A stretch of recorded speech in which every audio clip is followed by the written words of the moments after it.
嗱，阿苗兄姐，嗱，聽講你呢排咧啲關節靈活咗好多喎，有啲乜嘢可以同大家分享下咧？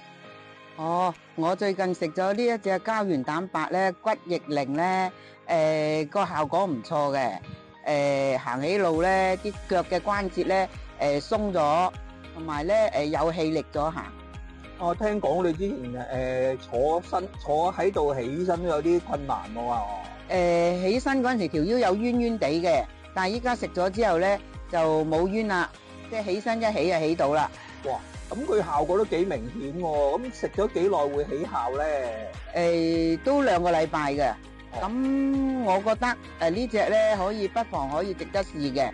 事關坊間都好多嘅骨膠原，但係呢隻我食咗覺得佢個效果快。好啦，咁呢度咧我多謝阿苗兄姐嘅訪問，可以同大家分享，多謝苗兄姐。最緊要幫到啲有需要嘅老友記。